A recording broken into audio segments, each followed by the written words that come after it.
Good evening. It's getting a little bit darker at this time of year, so I thought I would choose a story to match the mood. So tonight I'll be reading for you Hänsel and Gretel. If you're an English speaker, you're probably thinking that that's Hansel and Gretel, but I wanted to use the original German pronunciation just so you can hear it. I also have a fun, different type of marshmallow. These are left over from Halloween. They're little marshmallow pumpkins covered in a nice sugar coating, and I'm expecting them to crisp up really nicely. It's also a bit small, so maybe I'll add a second one.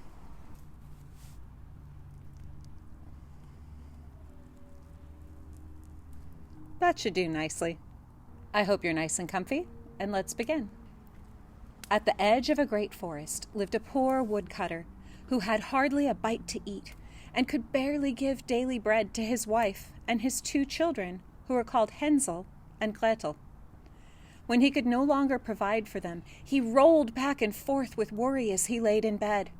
His wife said to him, "Hear me, husband. Tomorrow morning take the 2 children. Give them both a little bit of bread. Then lead them into the forest. In the middle, where it's thickest, build a fire for them. Then go away and leave them there, as we can no longer feed them." "No, wife," said the man. "I can't have that lying on my heart, leading my own beloved children to be torn up by the wild animals in the woods." One thing I probably should have warned you of is that I am recording this the weekend after Bonfire Night, and we will probably hear some fireworks, but hopefully that will just add to the autumnal vibes. "If you can't do it," the woman said, "we will all starve together." And she gave him no peace until he said yes. The 2 children lay awake with hunger and heard everything their mother had said to their father. Gretel thought, "Now I'm done for," and began to cry pitifully. Hänsel said, "Calm yourself, Gretel, and do not grieve. I will help us." And so he rose, put on his coat, opened the lower door, and sneaked out of the house. The moon shone very bright, and chunky white pebbles glowed brightly around him. The word used for lower door is Untertüre, and it refers to those split doors, what in America sometimes we'd call a Dutch door. And that just shows how, he's being extra sneaky, because opening the entire door would make more sound and possibly let light in from the moon or, more cold air. So it shows that Hänsel is pretty clever. And the other thing that I was struck by when reading this story is that I think in our modern world, where there's so much electricity and so much artificial lighting, I think we've actually forgotten how bright the moon really can be and how something like a white pebble really would stand out. It's just that there's so much light pollution around us that we don't actually appreciate what true dark is or what natural light can do in a truly dark situation. Hänsel bent down and stuffed his coat pockets with the little stones until they were quite full. Then he went back into the house and said, "Comfort yourself, Gretel, and sleep well." The children went back to bed and fell asleep. In the morning, before the sun had come up, the mother came and woke them both, saying, "Get up, children, we must go into the woods. Here's a bit of bread for each of you. If you're smart, you'll save it for lunch." It's very hard to have any pity for the mother in this story. Granted, I've never been literally starving, and you see all kinds of examples from history of people doing some pretty extreme things because starvation just made them insane. And without excusing, maybe to understand this story properly, at least try to consider what a horrible proposition it would be to think, well, we can all die together, or 2 of us can die and maybe the other 2 will make it. It's a very brutal situation to be in, and it's one that I'm very glad that I've never faced. Gretel put the bread in her apron because Hänsel had the stones in his pocket. Then they made their way into the forest.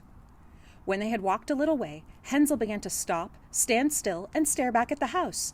He did this over and over again. The father said, "Hänsel, why are you lagging and looking back? Mind what you're doing and get a move on." "Ah, father," said Hänsel, "I'm looking at my white kitten who is sitting on the rooftop and wants to say goodbye to me." The mother said, "You fool, that's not your kitten. It's the morning sun shining on the chimney. Hänsel, however, had not looked back at a kitten, but each time had thrown one of the pebbles out of his pocket. Well, I'm hearing some pretty good fireworks right now. As they had come into the middle of the forest, the father said, "Now gather wood, children. I'll make a fire so we don't freeze." Hänsel and Gretel worked together and built a nice bonfire. When they lit it, the flame burned brightly. The mother said, "Now, lie down by the fire and sleep. We'll cut wood in the forest. Wait until we come again to collect you." Hänsel and Gretel sat by the fire until noon. Then they each ate their little bit of bread, and again at evening time. But the father and mother did not return. No one came to collect them. As it grew dark, Gretel began to weep, but Hänsel said, "Just wait until the moon has risen." And when the moon had risen, he took hold of Gretel's hand, and the pebbles shimmered like newly cut gems and showed them the way. All night they walked until they arrived again at their father's house. The father rejoiced from the bottom of his heart when he saw his children again, for he had reluctantly left them alone. Not that reluctantly. The mother pretended to be happy, but truly she was a traitor. That I believe. Not long after, there was no bread left in the house, and Hänsel and Gretel heard the mother say to the father in the evening, "Those children found their way back. I left it as long as I could, but now there is nothing but half a loaf of bread in the house. Tomorrow you must lead them deeper into the forest, so they cannot come here again. Otherwise, there is no hope for us at all." These words fell hard on the man's heart. He thought it would be better to share his last bit of food with his children, but because he had agreed once, he could not say no. Again, I disagree. You can always say, no, I'm not going to leave my children in the middle of the woods, but that's just me. Hänsel and Gretel heard their parents talking. Hänsel got out of bed to collect pebbles once again, but when he got to the door, he realized his mother had locked it. So he went back to bed and comforted his sister, saying, "Sleep, dear Gretel. God will help us." That kind of pious expression would have been perfectly normal 200 years ago. It can seem a little old-fashioned today, but it would have been completely unremarkable to the people reading this story back in 1812. In the morning, the children received their bit of bread. It was even smaller than before. As they walked, Hänsel crumbled the bread in his pocket. As often as he dared, he stopped and threw a chunk to the earth. "Hänsel, why do you always stop and look around?" the father asked. "Get going." "I see my dove sitting on the roof and wishing me farewell." "You fool," said the mother, "that is not your dove. It is the morning sun shining on the chimney." Hänsel, however, crumbled all his bread and threw the chunks on the path. The mother led the children even deeper into the forest, to a place where they had never been before. She ordered them to fall asleep once more by a bonfire, and told them that in the evening she would be back to collect them. At lunchtime, Gretel shared her bread with Hänsel, because he had scattered his food on the way.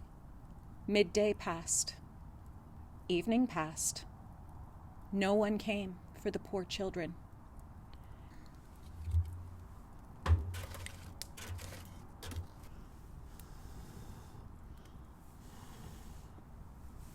Hänsel comforted Gretel. Ooh, that was a big one. Hänsel comforted Gretel and said, "Look, when the moon rises, we will see the crumbled bread I have scattered. They'll show us the way home."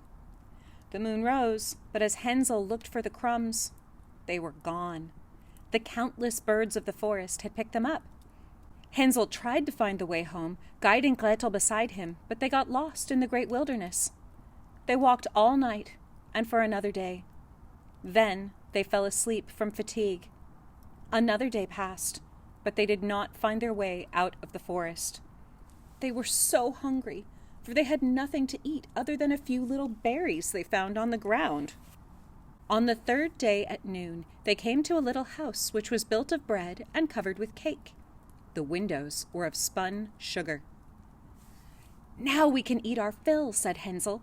"I will eat the roof, and you eat the window, Gretel. That should be sweet enough for you." Hänsel ate a good piece of the roof, and Gretel a few round window panes.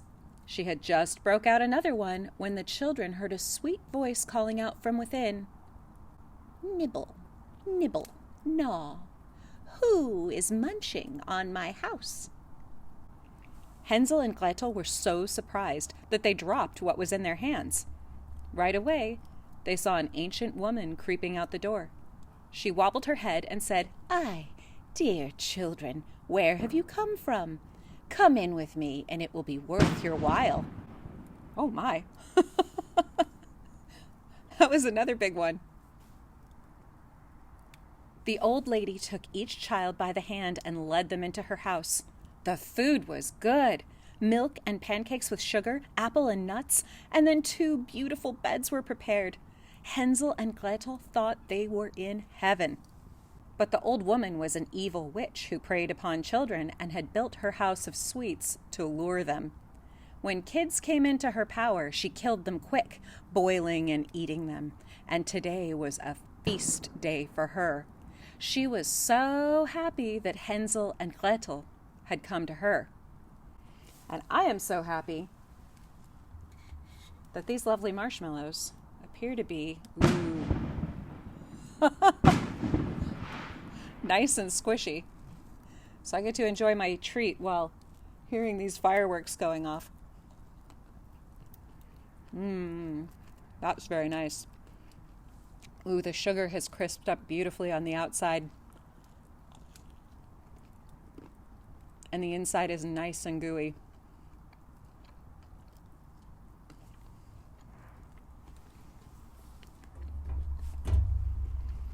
This one is even more melty.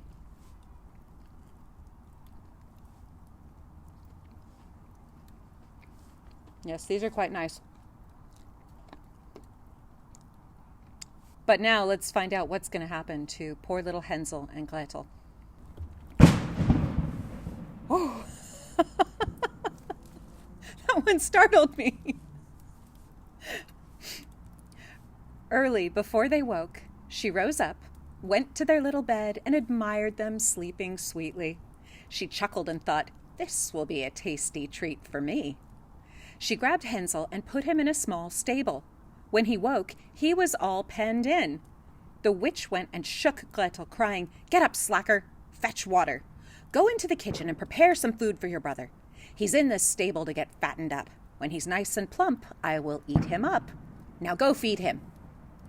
This witch is very much like a Bond villain. She's just giving away her entire plan. Gretel was worried and wept, but she had to do as the witch told her. For many days, the best food was fetched for Hänsel to fatten him, but Gretel got nothing but crab shells.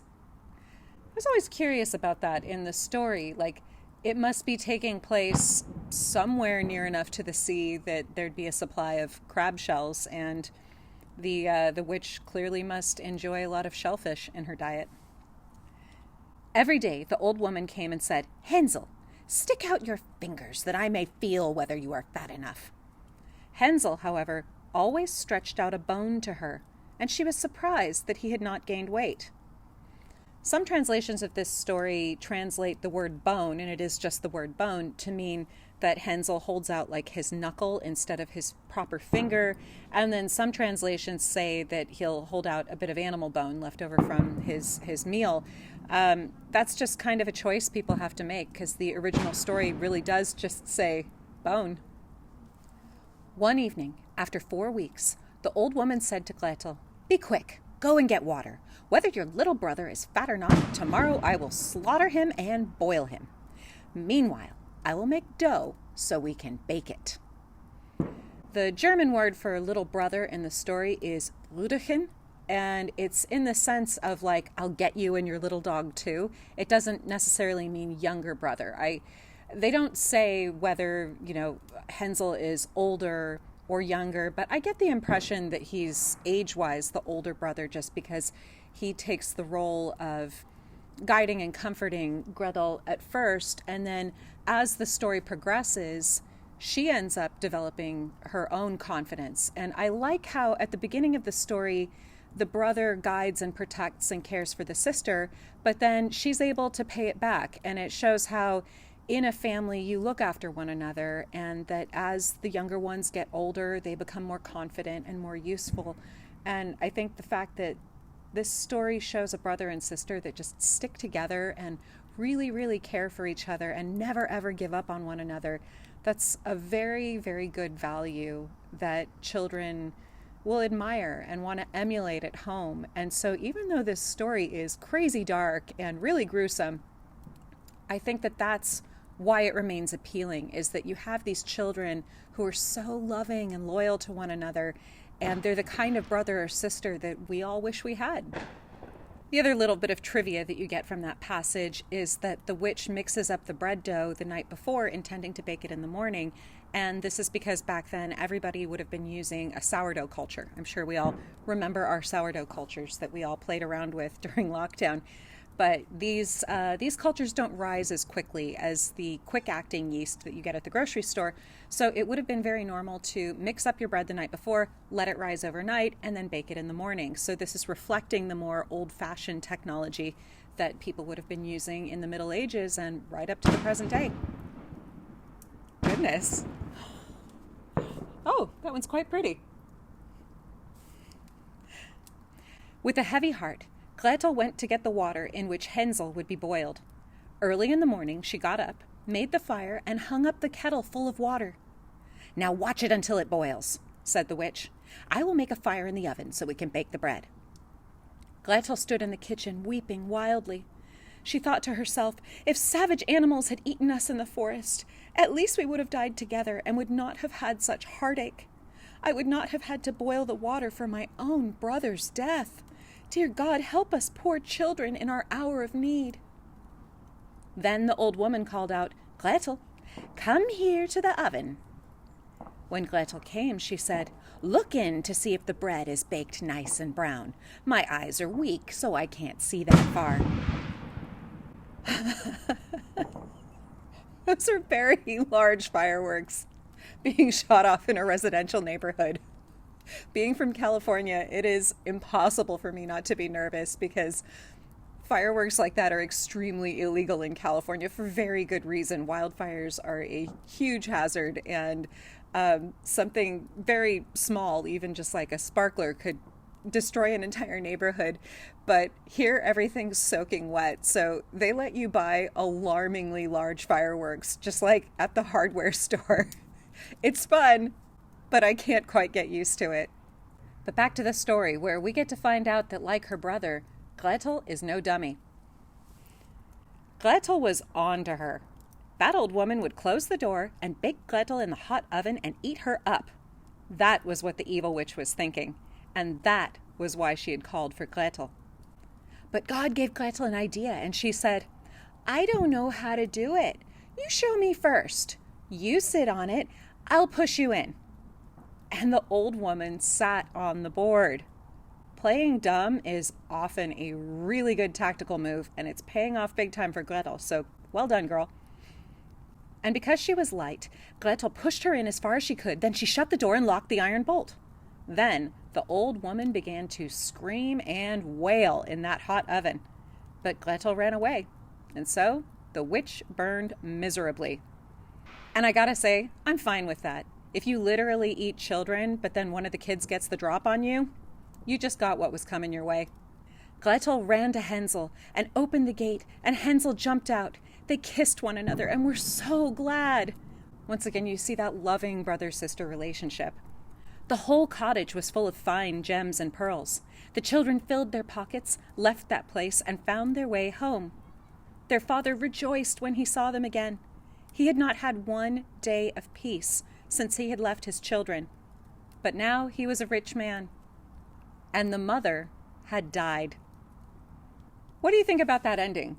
Sometimes Hänsel and Gretel is called a misogynistic story because both of the villains are women, and the dad just completely gets off the hook, and we're supposed to think well of him just because he's like, "Oh, well, it's too bad I have to kill my kids, but I guess I will."